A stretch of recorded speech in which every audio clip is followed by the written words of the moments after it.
As covered in the Bill of Rights. Nah, of course not. She didn't.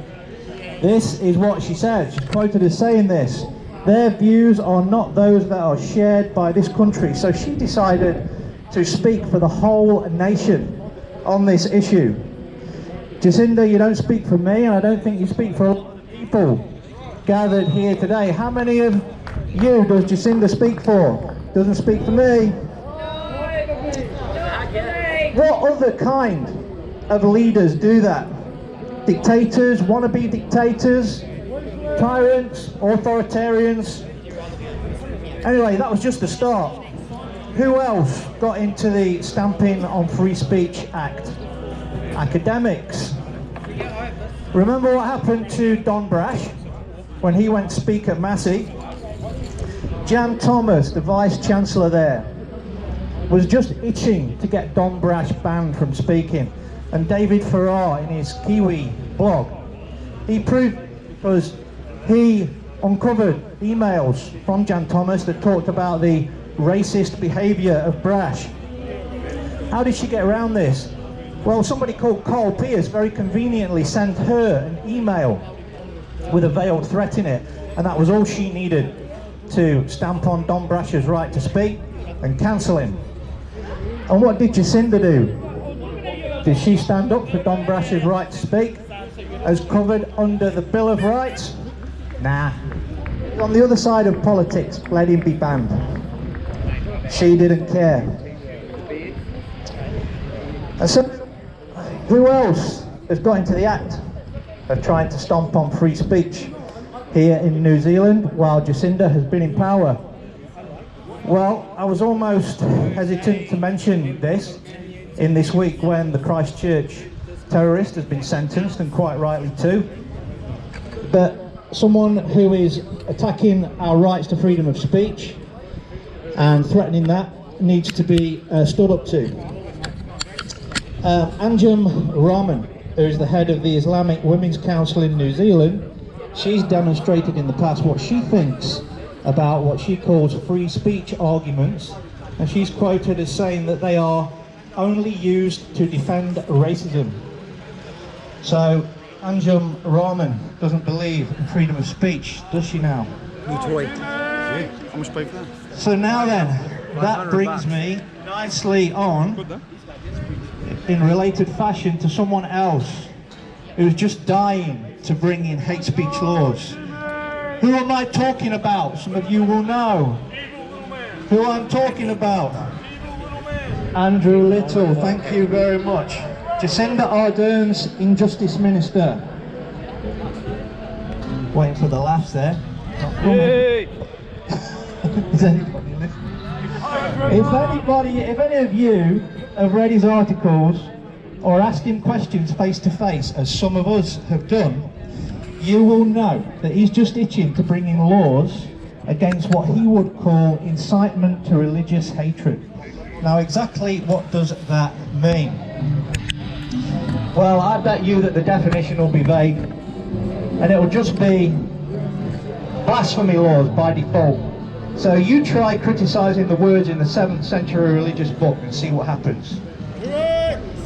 Now, in June this year, a Stuff article said that hate speech laws are postponed until after the election.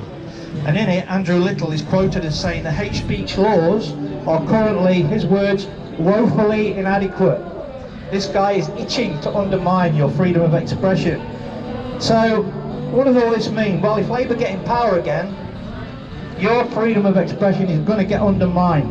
100%. You can guarantee it. Take it to the bank. And of course, laws like this are asymmetric. They're not going to be used by people who believe in freedom of speech. They're going to be used by those who just want to shut down opposition opinions, as in speech they hate. That's what will happen.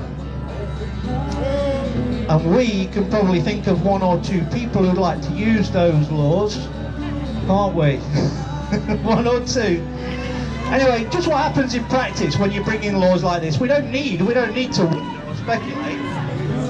We've got the examples from the UK of just what happens when laws like this are brought in. And if you want some examples, Just Google section 127 convictions and you'll get all these idiotic examples of what the police have been wasting their time and the taxpayers' money on. And just one or two examples. A guy called Joshua Cryer, he was convicted for sending offensive so-called racist tweets to Stan Collymore. 240 hours of community service and fine.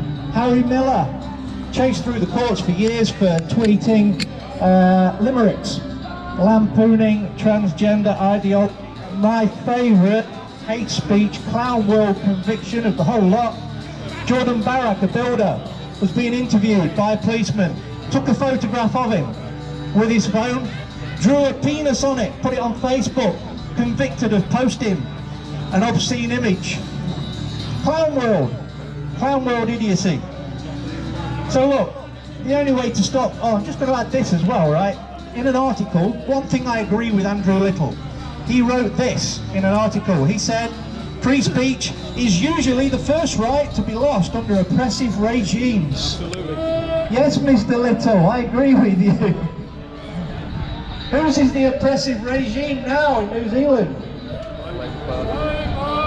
Okay, 3 ways to stop this at the next election. 1, don't vote Labour, Green or New Zealand First. 2, don't vote Labour, Green or New Zealand First. And 3, don't vote Labour, Green or New Zealand First. Thank you.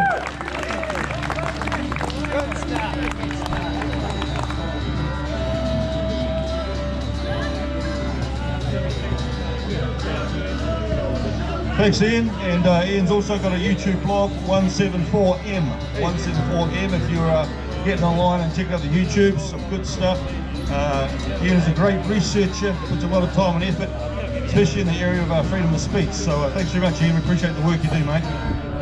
Alright, had a guy come last week, first time up, shared some great information regarding a bit of history of New Zealand. I'd like to invite Floyd, back up again Floyd, we've got a few things to say bro, come on up here and let's hear from you. Welcome, Floyd.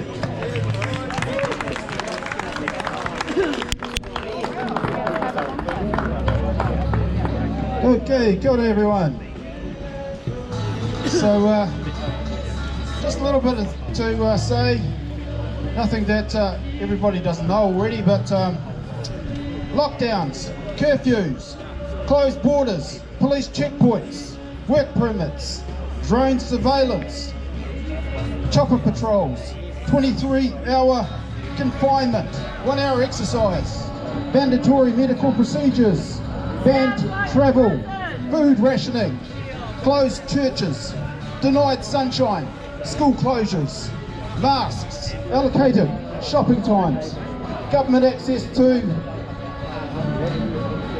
homes without a warrant, no wedding celebrations, no gatherings, decimated economy, limited attendees of funerals, businesses closures, no family visits, movements banned beyond 5 kilometres, military patrols, government removal of children, indefinite restrictions, censorship across all social media, mass suicides, bankruptcies, and 1 million unemployed. Isn't this treason? Yes! Totally! And